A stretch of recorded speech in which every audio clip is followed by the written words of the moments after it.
Hello there, my brother. It is me once again. Welcome back to the UBPod. I am Juan. I am here with my little sister Jasmine once again for episode 2 of the UBPod. That was my attempt at trying to do Mimir's voice, God of War. And when I actually did this earlier in the day by myself, like quietly to myself in a low voice. And I also pictured it in my head, and I didn't picture it going exactly that way. I thought it actually sounded better. Right now that I actually did it, that I got the headset on and stuff and we're recording, I'm like, that sounded like shit.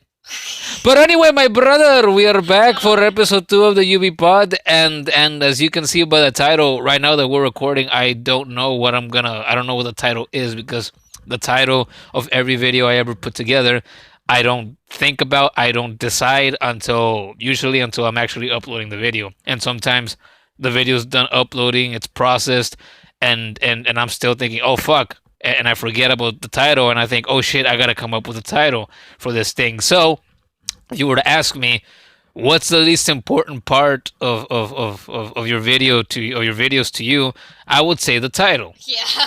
Because I don't feel like it takes a lot of effort to come up with a decent title for a video, but that's how it is for me. I don't plan everything ahead, because, as I explained in the first episode, if I try to do too much thinking ahead, too much planning ahead, it usually doesn't work out very well for me. So I just wing it. All right. The past episode and this episode too, and very likely the very, very large majority, if not all, of future episodes, it's just gonna be me and whoever else is on, winging it. There's no notes here. There's no planning really. I mean, if we're gonna talk about a specific game, it's just, wait, we've played the game, we know the game, we have some thoughts regarding this game, and once we hit record, we're gonna start talking about the game, right? What we like, what we don't like, what could be better, what sucks about it, etc., etc. In this case, I do have to point out, if you listen to the first episode, you'll know that at the end I said, hey, episode 2 of the UB Pod is gonna be a Crash Bandicoot episode, right? Because I said, oh, I'm gonna finish Crash 3, I'm gonna get that platinum, I'm gonna complete it, and that's gonna be episode 2 of the UB Pod. We're gonna have a main focus on the Crash in SANE Trilogy, in my case for PS4, and that hasn't happened yet. Because today, what's today? The 29th? Yes, it's Wednesday, January 29th that we're recording this. The idea is for this to go up tomorrow on the 30th. We'll see if that happens. I think it will, because if I have to spend the next chunk of hours after we're done, editing this, putting it all together, then I will, to make sure that it's up by tomorrow. And hopefully, BitChute won't have that processing bullshit problem that I had with the first episode, because the first episode of the podcast went up 2 weeks ago now, I think, give or take a day or two, and on BitChute it was supposed to go up the same day that it went up on YouTube, and it didn't, because BitChute kept on telling me the video's processing, and I literally gave the first upload like a week for it to finish processing. I thought, okay, maybe BitChute doesn't like these longer videos. I'll give it some time to work its stuff out. It didn't. I had to re-upload the video, I think 2 more times after that, until finally it let me, and now it's up on BitChute too, and that's good. So, because I thought it was a really good start to the UB Pod, and I wanted it on there as well. But anyway, yeah, this was supposed to be a Crash episode, but since I haven't completed it, and I said no, I want to talk about the trilogy once I've got the 3 platinums, and I feel complete, and I feel at peace with myself, and I have the satisfaction of knowing that I completed this really difficult trilogy to complete. And I was telling my sister earlier, I haven't done it because I just haven't done it, not because I haven't had the time, not because I can't, but because I haven't wanted to. I had to feel. If you try to complete a game, you try to play a game when you don't feel like playing it, you don't enjoy it. So I gotta sit down and want to play the game again so I can complete it. I don't care if it takes me another month or 2 months to get the platinum for. I'm in no rush. All right, I consider myself a trophy hunter now, but I'm not hardcore like I would say the average trophy hunter is, maybe. Because when a lot of trophy hunters out there, when they're like, "Hey, I'm gonna get that stuff," like they dive into it, right? And they might not play any other game for whatever period of time it takes them to get the platinum for whatever game they want to get it for. I'm not like that, all right? I'm juggling several games at once right now. I'm juggling God of War. I'm juggling Skyrim. I'm juggling Crash 3. I play a lot of Fortnite with my family and with my friends, mostly with my family. What else? I think that's it for the most part. That's been like my handful of selection of games for a good chunk of months now. And in the near future, I've been thinking for weeks now that I want to make videos for the original Super Mario trilogy, and it might be fun to do podcast episodes on that too. So that I'm thinking those are gonna be probably podcast episodes in the near future. Uh, so I want to do that. So I'm always doing several things, right? And I'm always working on or if I'm not working on them, I'm at least brainstorming ideas for what the next couple of videos are gonna be. And speaking of which, this I wasn't. I had said also, right? Okay, episode 2 was gonna be a Crash episode, and when I was telling my sister when we were walking to the store to buy groceries earlier, oh, yeah, but the idea was episode 1, God of War, episode 2, Crash, and then episode 3 would be a part 2 of God of War for PS4 once we actually got through it. Plans change though, because like I said a moment ago, I always have like an idea of what the next couple of videos are gonna be, even if I don't have it written down, even if I haven't started, work on any of them. But I always think, okay, the next is gonna be a Fortbytes, and it's gonna be a Fortnite, and it's gonna be a Skyrim video, and then it's gonna be Minecraft, and it's gonna be Mortal Kombat, whatever. But plans change. I haven't completed Crash 3, so I thought, okay, we'll do part 2 of God of War next. And speaking of which, these past has it been what 2 days? Not today, but the day yesterday and the day before. We've been sitting here in my room and we've been watching the game. I've been playing it. Jasmine's been here watching it with me, and we've really been enjoying it. And like I said, I thought that okay. I assumed, I was telling Jasmine about this earlier too. I assumed that because hey, it's a God of War game, and I've played all the other ones that came before this one. I assumed that okay, it's a God of War game. How long can a God of War game be? All the other ones, as great as they are, they're not. They don't take very long to complete. All right, especially if you're not trying to complete them, get all the trophies. You just play them, just to get through them, just to have fun. They only take a couple hours each, and that's especially true if you're playing on the normal difficulty, the easy difficulty, especially if you play the easy difficulty, which I never have and I never intend to do because that'd be fucking bullshit. But if you did that, you would burn through the game real quickly like a hot knife through butter. And so I thought, we do 2 parts, 2 episodes of God of War for PS4, because how long can a God of War game be? Well, you're wrong.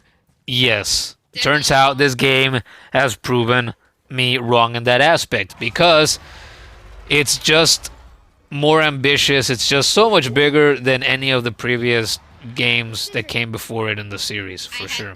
I had the feeling about that game for quite a while. I can distract him. Like since the end of the first podcast. What are you doing? You just heard some munching noises. That was me crunching on some ice because I just took a sip of soda.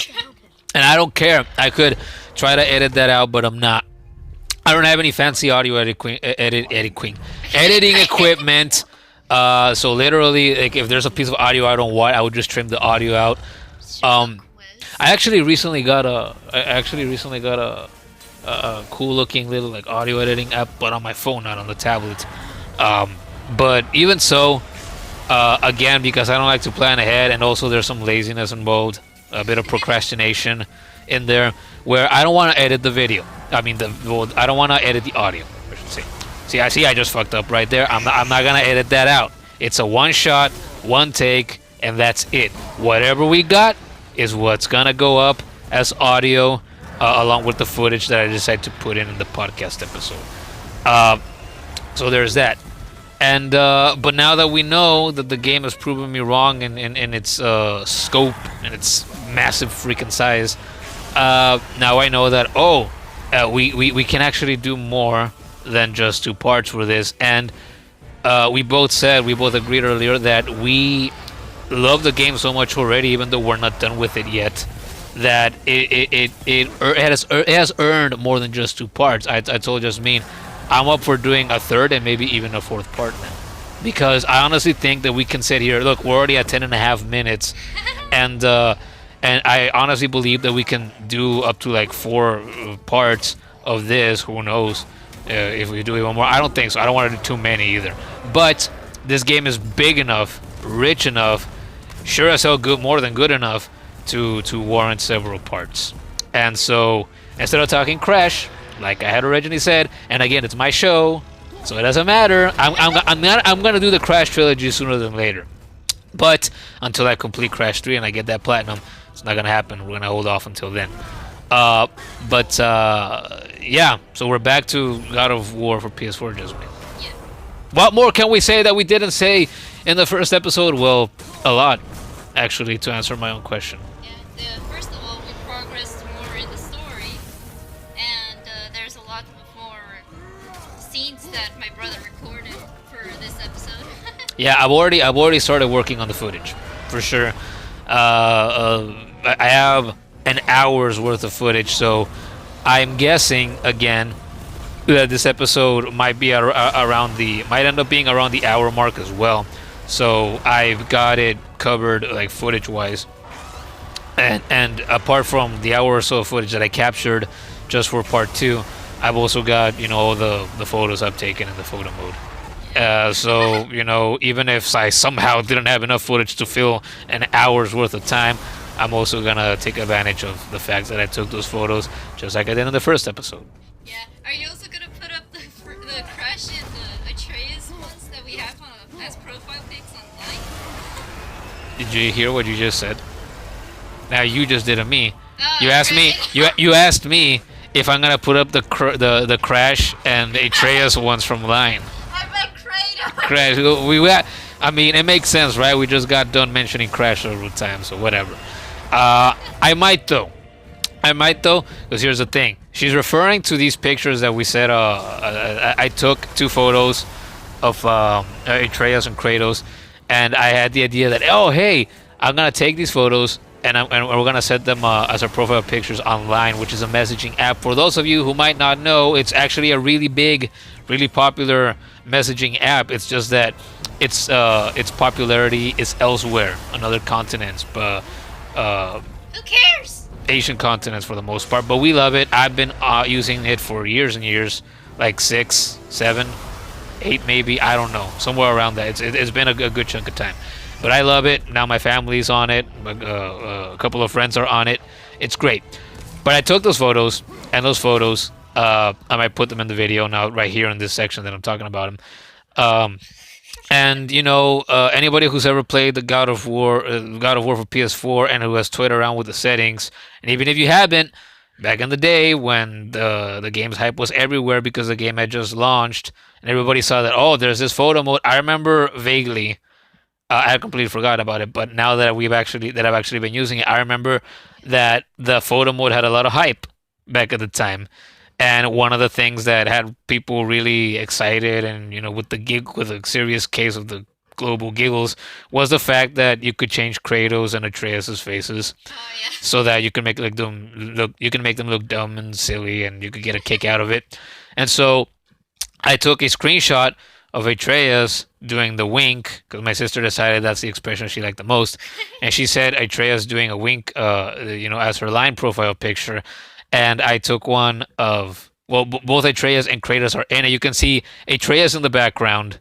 Oh, I'm definitely putting these in the video now, but you can see Atreus in the distance doing the wink, the wink, and then closer to the camera on the left, you see Kratos doing a duck face. So, and I thought, okay, she's gonna have Atreus, and I'm gonna have Kratos doing a duck face, and we're gonna set that as our matching line profile pictures, and so that's what we did. Yeah. best decision that we've ever made. I don't regret it. No, and I'm gonna keep it for a while. And I change. You can change your for those who haven't used it. You can change your username online however many times you want to whatever you want, and well, like you can in a lot of messaging apps, I guess. But I set mine to Kiss of Boy because Kratos is a boy. He's an older boy, but he's still a boy, and he's doing a duck face. So I thought it was only appropriate that I name myself that, and that's gonna stick there for at least a little while because why not? I used to have a picture of myself, but I've had a handful of pictures of myself over the years, and that's just an app that I use with friends and family, and they don't need to see me; they already know what I look like. So Kratos with a duck face, why not? But that's that's the line stuff. We're almost 60 minutes in. I think now we can actually get to the actual meat of the game.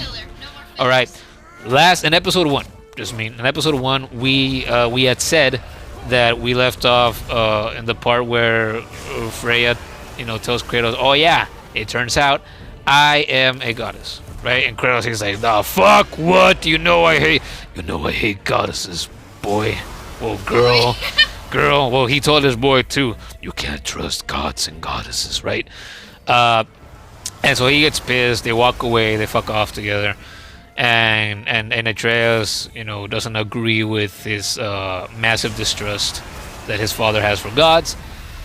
But now that we made it further in the story, we already know that Kratos has, at least for now, we don't know what will happen in the future, but at least for now, he set his hatred for gods aside, and he's at least Freya for sure has at least in part won some of his trust over. Yeah. Yeah. On. I'm gonna take a sip of soda here. I thought you wanted to say because just like in the first episode, and like I've said off air, I'm the one that ends up doing most of the rambling here because once I get going. I want to take a small break here to take a sip of soda and let you do some of the talking, and you get tongue tied and stuff. No, you gotta fill some time. I'm gonna take this sip of soda. Okay, I keep on rambling. My throat is getting dry, and I like my soda.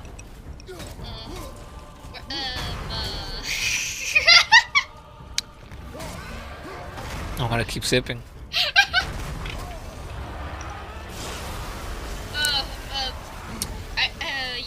First thing that comes to mind is our battle against those two demigods, the sons of Thor. There we go. Now I'm not rambling. No, and you switched to talking about Magni and Modi, but we were just talking about Freya and how Kratos had. Yeah. We could talk about both things. So real quickly before we move on to them. Yeah. Because we're a little ahead of ourselves. If you play the game, you know that Atreus ends up sick, and it turns out that apparently his godly power that's brewing and growing inside of him has him ill, and he doesn't know how to manage. I guess, from my understanding, that he doesn't know how to manage that power. I guess whatever energy he has inside of him, and because he doesn't know that he's a god. But to me, it looks like he inherited some of his dad's Spartan rage. Yes, he did, because you saw the flames coming out of his body when Modi had Kratos down, immobilized with the thunder coming out of his mace, and so I thought that was pretty cool. And when that happened, I was thinking like, holy crap, is he gonna go full on Spartan rage right now, and he's gonna beat the crap out of Modi with his bare hands? Like that would have been really cool. Yeah. But that's not what happened. Wow. No. We actually did it. The power was way too much for a little boy. Yes, and he ended up fainting instead because again, he doesn't know. He didn't know when it happened that he is what he is, that he is who he is, and when Kratos ends up. We got a little ahead of ourselves again, but Kratos ends up having to go to the underworld, to this new hell. Yes, to Helheim, one of the 9 realms, and because Freya tells him, "Okay, you want me to make him better? You gotta go get the heart of the gatekeeper in hell." And so, Kratos does what he does, and he goes to hell, and he goes and he gets the heart. And Was it awesome fights? I took a photo of the gatekeeper's body with a big old fucking eagle in the background. Who you've said, oh, that might be Hell Herself. herself, might be, But and I ended up investigating a bit. That was probably not hell. If it's not, but the question is that if it's not hell, what is that thing?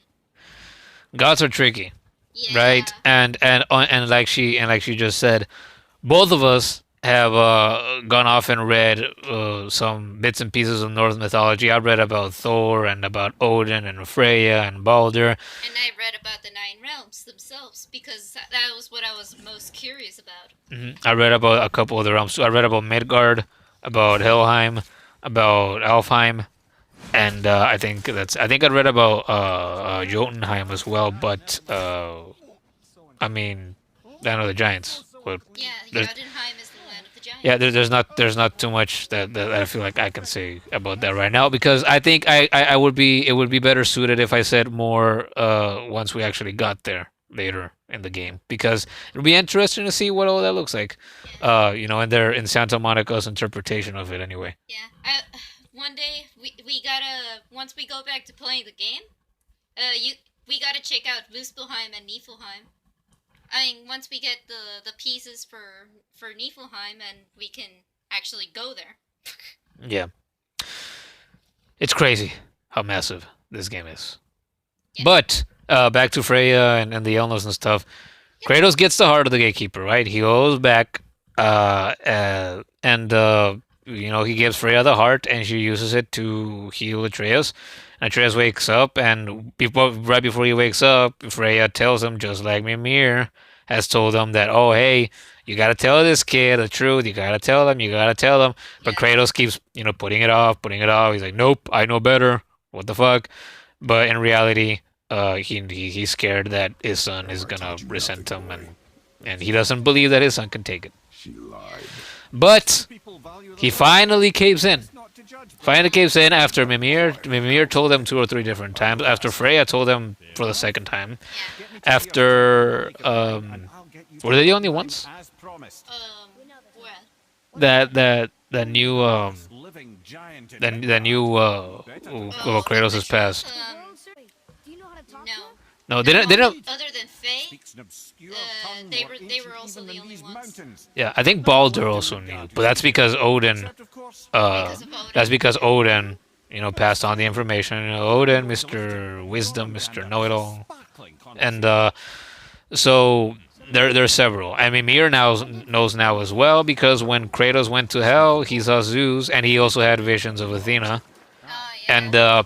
and Mimir actually explained when he was in hell and he saw that giant fucking head of Zeus, Kratos calling him, and we saw him. I'm like, whoa, what the fuck? I couldn't believe it, and Kratos couldn't believe it either. He said, that's impossible, boy, and But boy wasn't there at that time though. and Mimir explains like, no, brother, hell tortures you with your past and your grievances and what not to to torture you, to punish you, that kind of thing.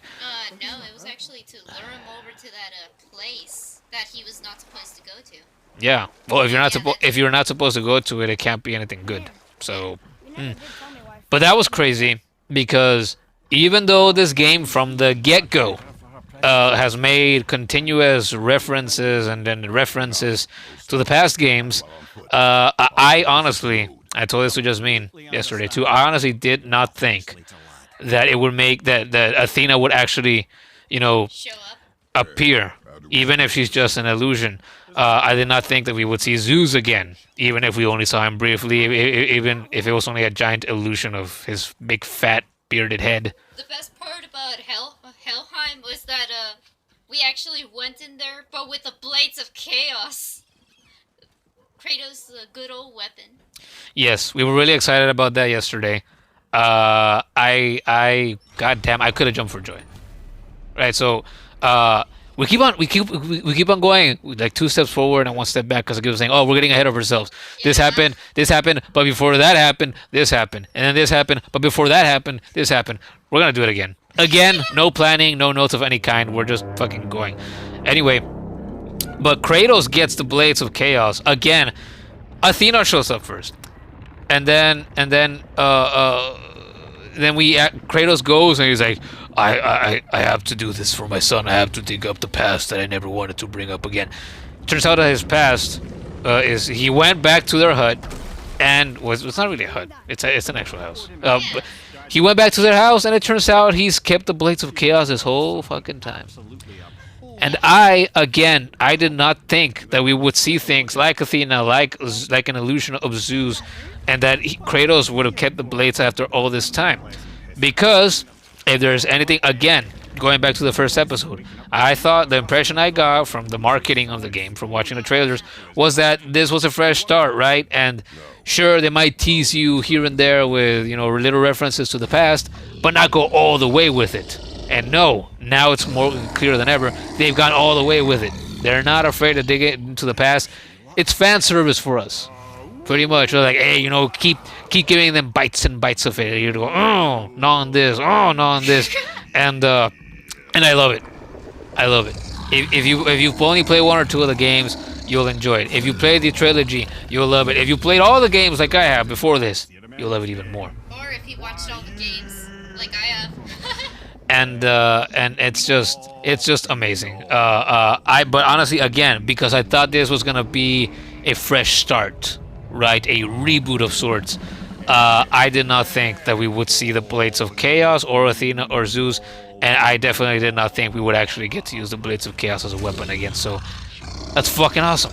And I honestly would have thought that story-wise, that Kratos would have gotten rid of the Blades of Chaos because he didn't want to think about the fact that he had them hidden. He didn't want to look at them at any point and remember his past and what he's done with those blades and all the lives he's taken with those blades. Turns out though that's not the case, and we get to use them again, and that is fucking amazing. Yep, and not to mention, my brother got extremely excited once he saw that there were some good old combos from the previous games.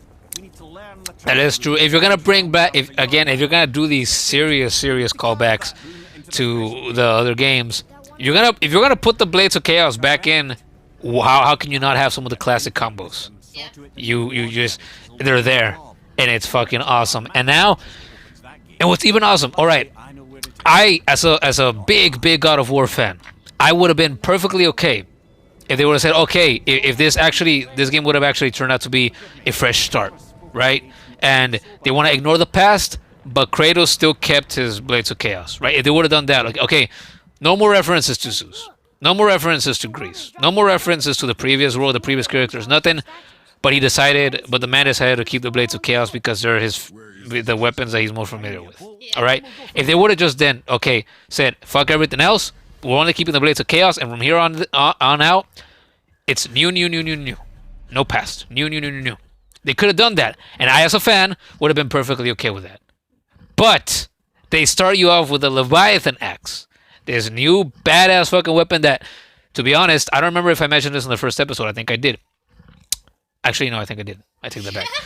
But it is something that I thought about before I actually started to play the game. I thought well, yeah, it's cool that he has an axe. I love axes. But it's not the Blades of Chaos. But an axe, at the end of the day, I mean, how special is an axe? There are countless heroes out there that have axes. All right, axes just like swords, will never stop being badass weapons. And they'll never stop being, the weapons of choice for many heroes and villains out there. Mm-hmm. But at the end of the day, how original is an axe? How creative is an axe? It's not a new concept. It's a very old concept. And again, many heroes and villains out there have axes. So I just thought, when it comes to originality, creativity, I'm not sure if I'm buying it.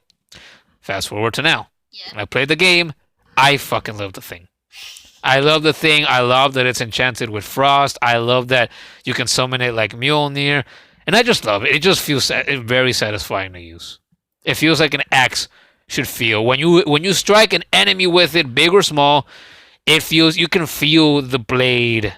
I mean, you can feel the blade digging into the opponent as it goes through them and as you knock them into the air, and it's just beautiful.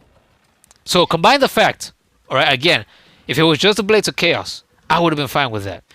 If they would have never brought the Blades of Chaos, I would have been fine with that too. Again, fan service for us. But the fact that you get this new badass weapon in the Leviathan axe, and they bring back the Blades of Chaos on top of that, and you don't have to. I thought when Kratos pulled out the blades, I thought, okay, because he was told that the Leviathan axe with its frost enchantments was gonna be useless in hell.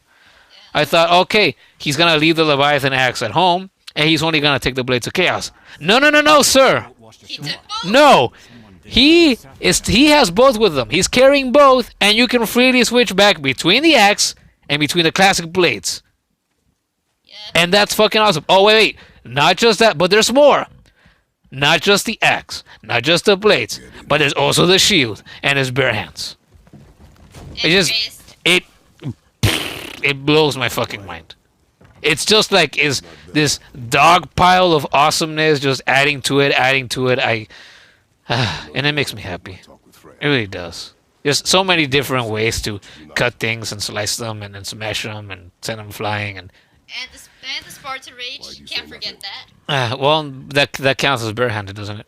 Well, So I suppose. yeah, but there's just so many ways, so many attacks, so many button inputs, so many ways to slice and crush your enemies and send them flying. And it's Not to mention, he also got Atreus to help distract them. yes, and it's just a beautiful amalgamation. That's a big word for a Latino. Amalgamation of weapons that just feels so artistic and so satisfying to use.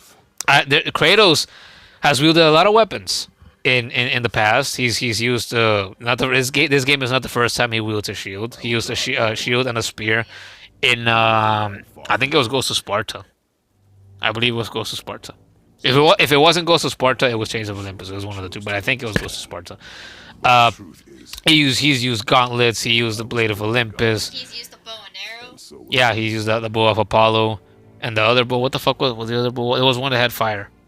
I don't remember what the fuck it was called. But anyway, our point is he's used several weapons of different varieties, but I don't think there's been a God of War game that has had a combination of weapons and skills that have felt as satisfying as this. They're all good. They're all amazing. But I feel like this game just takes this combination of weapons and skills to like a whole nother level. Not to mention, it also grants me satisfaction just simply observing. It's always satisfying to just see everything getting sliced in half, or like grabbing giant boulders and throwing at them, or even like burning them, freezing them. Why did you wait so long to tell me? It doesn't get old to watch. No, but that's the God of War MO. You can't have a God of War, even if this had been a completely fresh start. You can't make a game and put the God of War title on it and not slice things and break them in half and throw boulders at them and then smash them against walls and stuff. You just can't. It wouldn't be a God of War game. Yeah. Not to mention to be as insane as Things can I do? riding on a giant falling hammer into ice. Yeah. Another little tidbit that we didn't mention in the past episode. I was actually in the past episode, due to the point to where we got to in the game, I was actually a little bummed out that I felt like, oh man, I feel like they like quick time events are kind of gone, and for there was a period of time in the last decade in which, because God of War popularized it, that a lot of games did quick time events. Oh, quick time events, boom, boom, shoehorn them in, quick time, right? But no series, no lone game has ever done them quite like God of War. God of War is the king of quick time events. So when your Kratos is doing things like, pushing boulders and stuff, I'm having deja vu. I feel like we did talk about this in the first episode. Come on. You already speak it. Who knows? Learning to read won't be that hard. Well, whatever the case. Oh, actually, no. You know what? Just not this tongue. Oh my God, I'm having like like an inception of deja vu here. I feel like I've said this before. I think I said this back in the original incarnation of the show as the Unlimited Bits podcast. I think there was an episode years ago in which I talked about God of War and I said these same things. You smell something. Whatever. It's 2020. That was a couple of years ago. And this is the UBPod, so. And this is the UBPod. It's a fresh start. But anyway, yeah, I was actually a little bummed out. I'm like, oh man, did they take QuickTime events? But now that we sunk more hours into the game, I realized, no, they're still here. They're still here, and that's great because that's always been a staple of God of War. And I mean, it's just a small piece of the puzzle that I think completes it. It makes God of War what it is. So, in other series and other games, and back in that period of time in which every game had to have them, that was not okay. I'm not saying every game should have quick time events. Hell no. I'm just saying God of War is the one that made it popular. God of War is the one that does it best. So the fact that there is still in this game doesn't bother me one bit. Yeah. It's pretty fun to simply observe. Yes, and it's even more fun to actually do. But anyway, moving on. Okay, we already talked about Freya, how she healed Atreus, and Kratos was very thankful, and it seems like she actually won some of his trust. We mentioned earlier. Well, you brought up. Oh, sorry, I poked the shoulder. She's sitting right next to me, and I meant to just point at her with my hand, and I actually poked her with my fingers. My bad. I've got bones, don't worry. I don't feel it. Are you suggesting that I don't have bones? I mean that I hardly ever feel. Pardon me, brother. But anyway, earlier you mentioned Magni and Modi. Okay, those fucking bastards. All right, we first got a taste of them in when Kratos and Atreus thought that they were finally getting to the mountain, right, to spread Faye's ashes, and we overhear them before we even see them. We overhear them both, talking to Mimir, who was still on the tree at the time. Uh, you know, Balder. no, talking to Mimir. Oh yeah, Mimir. I just said that. Right. But yeah, they were both talking to Mimir because he wanted to know where Kratos and Atreus were because they're hunting them down at the request of Odin. After Balder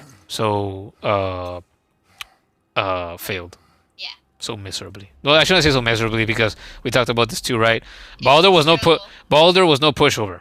All right, the fact that God, that's another staple of the God of War games. Every single God of War game starts with a big, just awesome freaking fight, some tough ass opponent, man or monster, god or mortal. It's just awesomeness from the start. So in this case, it was Balder, and since this game, but in the first episode we talked about how the controls are different, but it's essentially the same formula of God of War gameplay. But because the gameplay is different, you're starting out with this guy, and I don't believe he killed me, right? But he did a lot of damage. Yeah. And there were like 2 or 3 times in which he did get close to killing me, but I ended up recovering. But so you're learning these controls, and you have this guy that keeps on fucking regenerating, and you're like, what the fuck? Yeah. Like this guy does, and then he's yelling, he's talking all this trash. Reminded me of UFC fighter Conor McGregor. I don't think you know who that is, No, I don't. but he's this little Irish midget that Balder actually reminds me of. Because same thing. They kind of sound the same. They kind of look the same. He got beard and I think Conor McGregor has tattoos as well. But anyway, But you gotta say. yep. I'm sure there might be people out there who agree with that. But anyway, I'm not saying they look like twins. All right, I'm not saying that. Obviously, no. I'm just saying that's what he reminded me of. All right, there's enough similarity there that that's what I thought of. But anyway, you're getting used to the controls, and you have this big ass fight, and this guy keeps on talking trash like Conor McGregor, and he keeps on regenerating. He keeps on saying, "I can't feel anything," and "I can't feel anything." Freaking Fozzie there. To killing me one step. Well, whatever. It's one breath. And it turns out, yeah, it turns out that he's invincible, right? According to Mimir. Yeah. So he's still the guy's not dead, but he was no pushover for sure, no pushover, and it was an amazing fight. So I've said this to you that I find it tickles me that okay, this invincible guy, right? that almost took Kratos out just by himself, couldn't, and that ultimately, as much of a challenge as he was, he couldn't take Kratos down. And so Odin thought it would be a good idea to send two of Thor's sons to try to take him out. Like, if Balder, Mr. Invincible here, who can't die, couldn't fucking do it, why did Odin think that a pair of fucking little fat idiots like them would be able to do it? Alright? If I were the both of them, here's the thing, alright? I am not a Viking warrior. I am not, I do not have the blood of a god running inside me. But if I am related to a god who is supposed to be invincible, who got beaten by somebody who has been a god before, but who is still mortal, why? I don't think that the first thought in my head would be, oh, as long as I have, my brother here with me, we work together and we'll be able to take him out. That would not be my first thought. If Odin told me, oh shit, hey, he couldn't do it, go get him. Go get them both. I would be shitting my pants.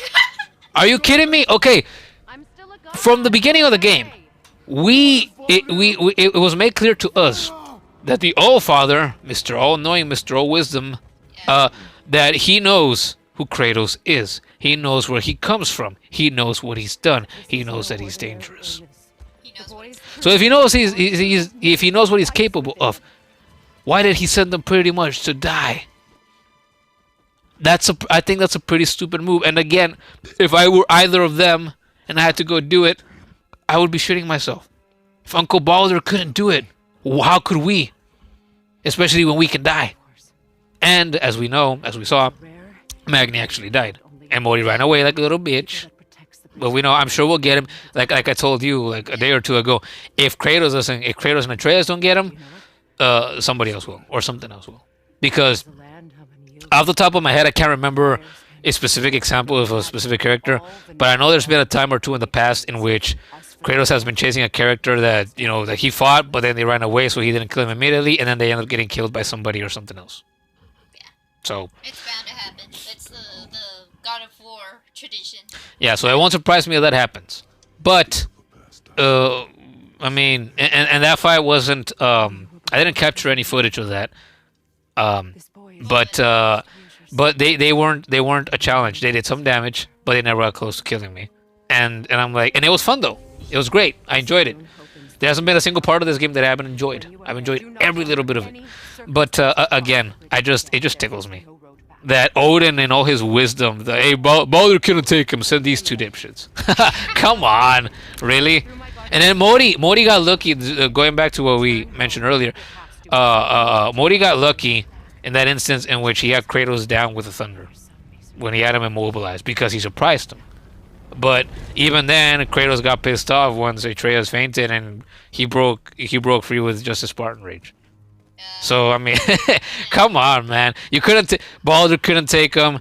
You guys, the two of them together, couldn't take him. And Modi goes in and he thinks he can try to take him by himself. What? We already saw that he's got the personality of a coward. Like He's a coward. He'll only attack from shadows, but once he's caught in the act, he runs away. Yes, and once he doesn't have Big Brother to help him out, and also, I'm pretty sure that he will die because again, God of War fashion, your enemies they die, Yeah. even if they don't die right away. But he does deserve to die because there was that line. Remember what I said in which I think he said that he's like, "Oh, I want the boy, right? Leave the boy to me." Yeah.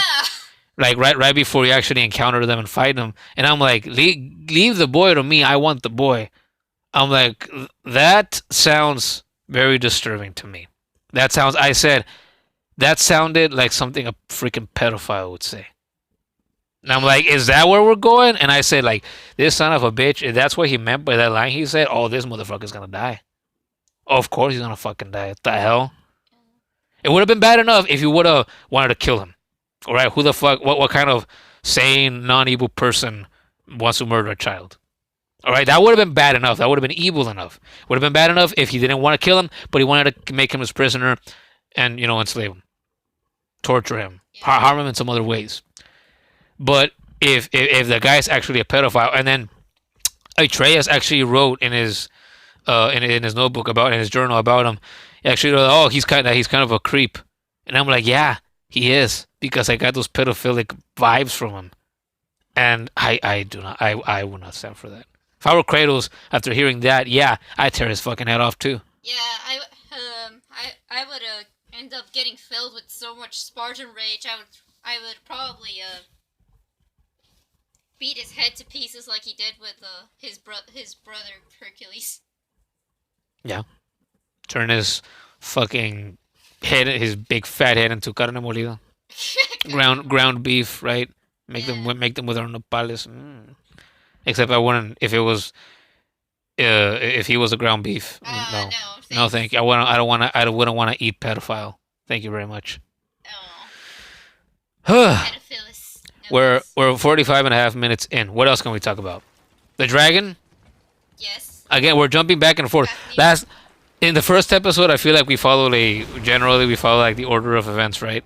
And this one, we just been jumping back and forth all over the place. But I don't care. It's If you play the game, it all makes sense to you anyway. it's because there's so much we want to talk about, and at different times, like we get ideas and all this, and it just comes up in our heads. Yeah, but the dragon, I'm definitely gonna put that footage in here as well. Again, I saved about an hour of footage, and we're at 46 minutes. I might end up, if I don't use all of it, I'm gonna use most of it for sure. I think that might take priority over some of the images because I'm thinking in the first episode I showed images for minutes at a time. I think in this one it's gonna be shorter, and I'm gonna give more priority to the actual footage. But fighting the dragon, I don't remember his name or how to pronounce it, but his name meant terror Yeah. apparently. But that was pretty. Nice thing. That was pretty. That was pretty fun too. That was pretty epic. Yeah, it was fun. It was also fun watching. I had to help my brother out a bit too. Yeah, and as you see in the footage, I didn't figure out right away that I had to get The crystallized sap. the crystallized I had sap. to throw it at his. Yeah, and I believe it was actually you pointed out. Oh, you gotta throw a sap at him, and I started throw, and you'll see in the footage because I saw it earlier, right when I started trimming it. You'll see in the footage I throw the sap like 5 different taps throughout the whole fight when you're not supposed to because you just throw it at his face and it actually doesn't do anything because the dragon's not spitting its thunder. Uh, but so somebody who's played the game is gonna be like, oh, look at this fucking idiot, he sucks, he doesn't know what the fuck he's doing. Yeah, I didn't figure it out right away. All right, sometimes you just don't. Fuck you, right? Sometimes Nah. you need an extra pair of eyes to help you out. No, I would have figured it out in a fucking other minute or two. I mean, it's just Yeah, whatever. sure. It's just that that's another thing that I don't think off the top of my head right now. Was the thing in other God of War games where it's not just the dragon. It's been those soul stealers or what the fuck were their names? You mean those giant rocks? Yeah, Yeah, soul eaters. yeah, soul eaters. Where in the case of those and this dragon, where you did, you hit them a certain way, you had to throw, you had to throw objects at them. And in past God of War games, you never had to do that kind of shit to enemies before. You would just rely on the weapons and the skills that you had. You didn't have to, put your weapons away and then go and fucking run and pick up an object and throw it at your fucking enemy. So that's a new gameplay element for sure. I don't mind it, but it's something that in the context of God of War, I'm definitely not used to. It's different. It's new, Yeah. for sure. So that's that. So if you judge me for my non-expert gameplay in the dragon footage, well, fuck off, okay? I don't care what you have to say. I'm actually gonna go cry once we're done, but no, not really. I also told my brother that I read the Abyss diary that Atreus had written about the dragon, and Atreus had mentioned that he was so shocked by the fact that they killed the dragon, and he was surprised to see that Kratos was unfazed by it. Like he even asked in this diary, doesn't my dad ever get scared?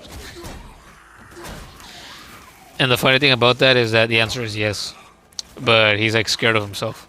Yeah. He is the only thing that he's scared of. Actually, scratch that. Maybe there's 2 things that he's scared of. Number 1 is himself, but number 2 is losing the ones that he loves. In this case, right now it's only Atreus. Yeah.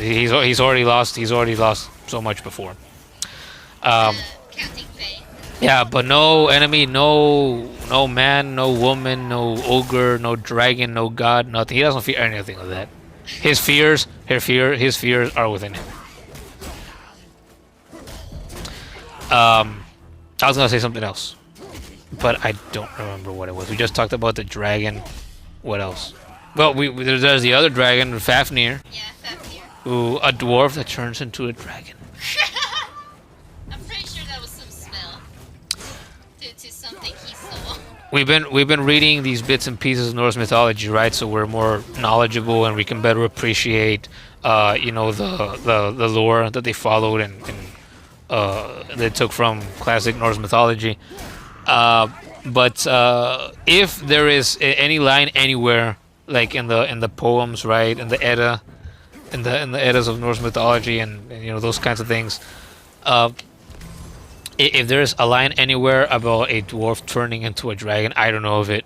I haven't read it. I haven't seen it. I haven't heard of it, and that boggles my mind, right? Because I think of also of Skyrim, all right, where dragons are a commonplace in that game, and I think like yeah, uh, well, dwarves aren't even in the game to begin with. Okay, there's one or two, right, and then there's those references to them, but the rest of the elves are not the dwemer, not the dwarves, and as far as I know, in there's no dwemer in the mythology of the Elder Scrolls that turns into a dragon. So that just boggles my mind, and it makes me leave. It makes me scratch my head, and I think, huh?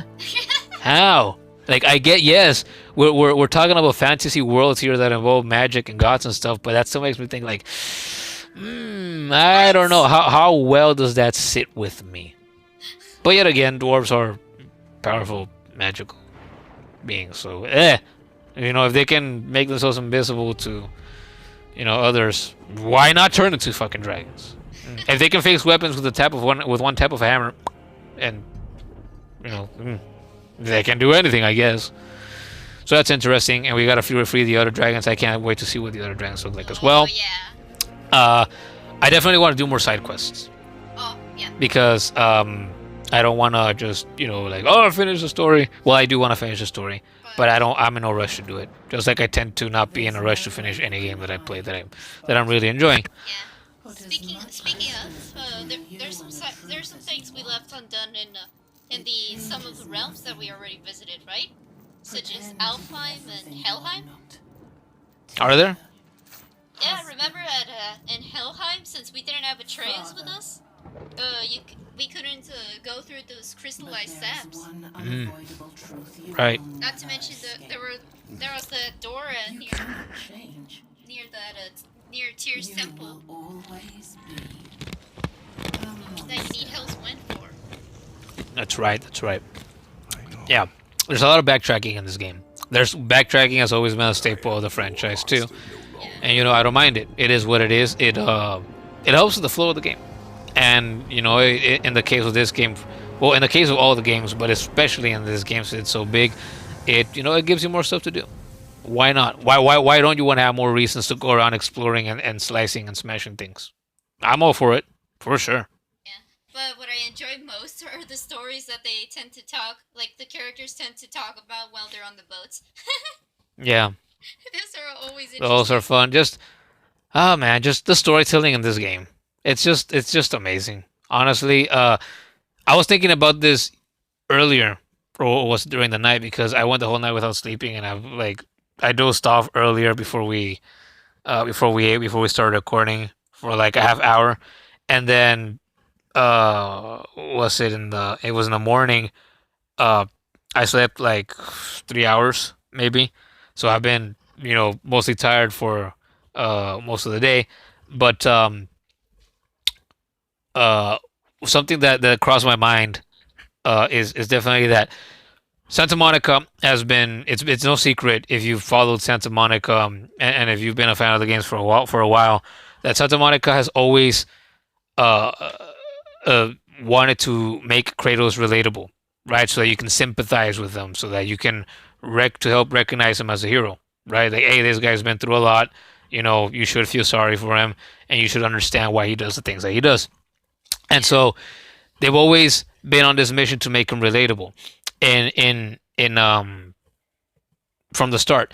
And in God of War Ascension, I remember I watched footage of people in Santa Monica saying like, "Oh, this is a story where we want to tell a story in which we show the most human side of Kratos that we've ever shown up to this point." They tried that.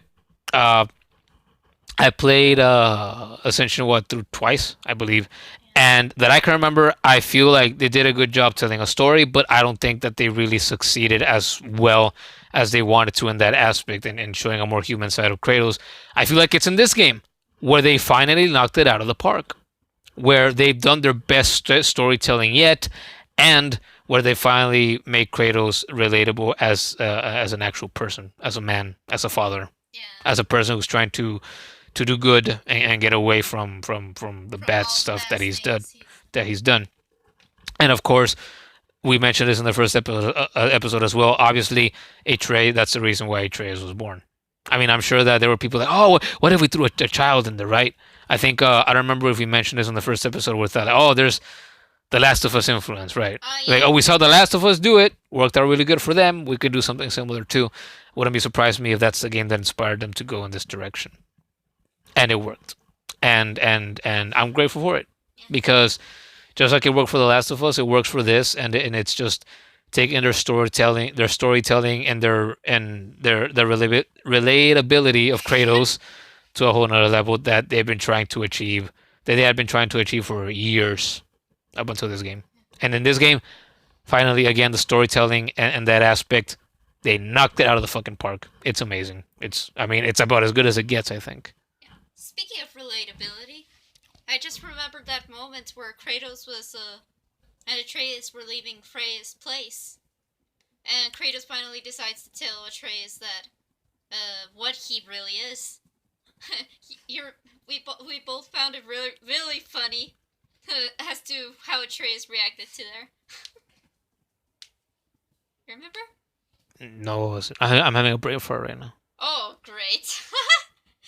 Well, Kratos is dragging the boat, and then he. Oh, yes. But go ahead, tell it. Yeah. Boy, I'm a god. You're a god. And like Atreus is just like, can I transform into an animal? Yeah, the atmosphere between the two, there's tension. You can feel the tension. You're like, oh crap, this is about to get ugly. Yeah. Atreus is about to snap. Right, I feel like that resentment must be building in right now. It's starting to come out of him. And once Kratos tells him, oh, I am a god, boy, from a very far away land, and so you're a god too. And instead of thinking like, oh, instead of exploding and saying, why didn't you tell me this before, right? Why did you keep this from me for so long? It was he asked that such an innocent little like adorable question. Can I turn into an animal? A wolf maybe? And he says, and Kratos tells him, no, I don't think so. And I think he felt relieved.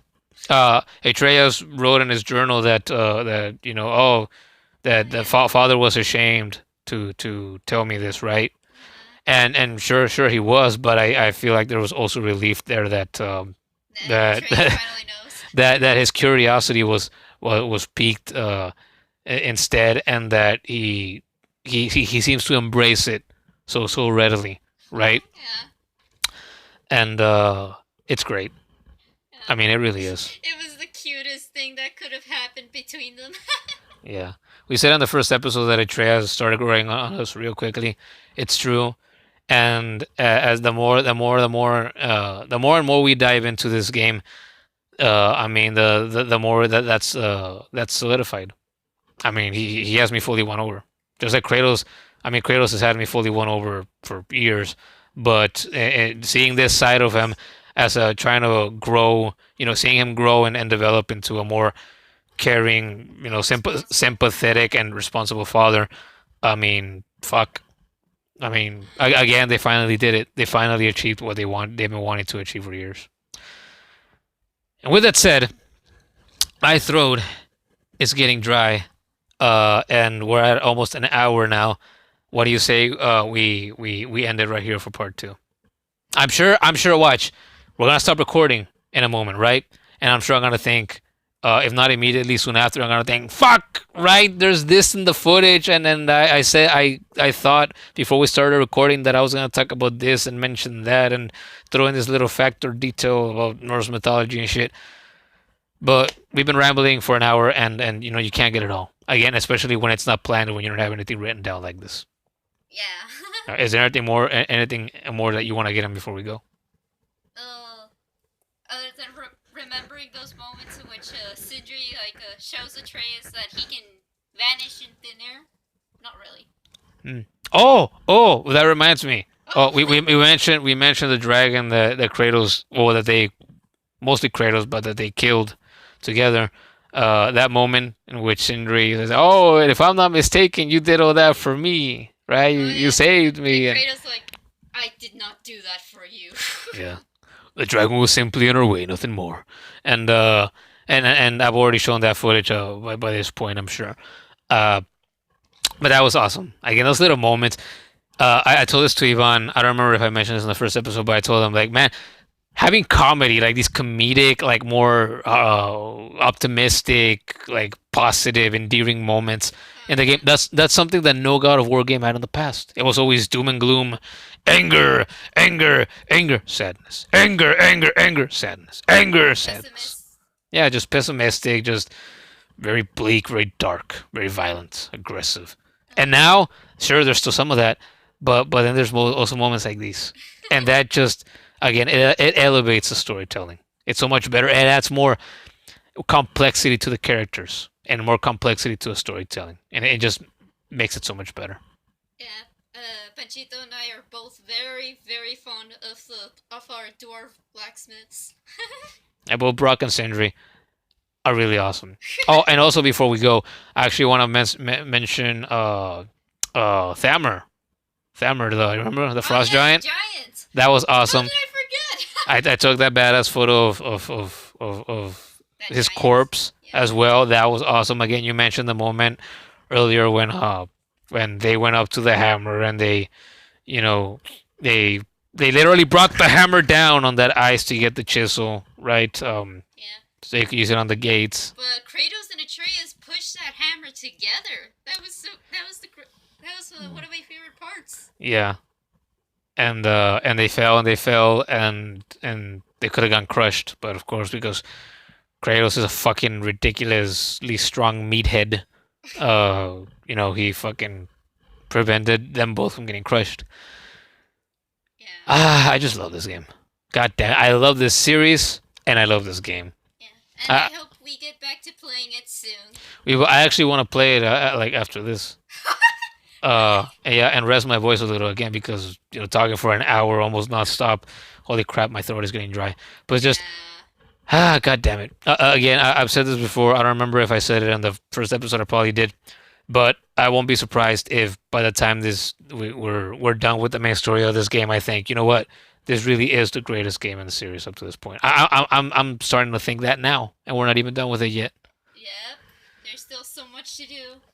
So much to do, so much to see. So what's wrong with taking the back streets? Hopefully, we don't encounter a bunch of revenants again and you get killed. Stop.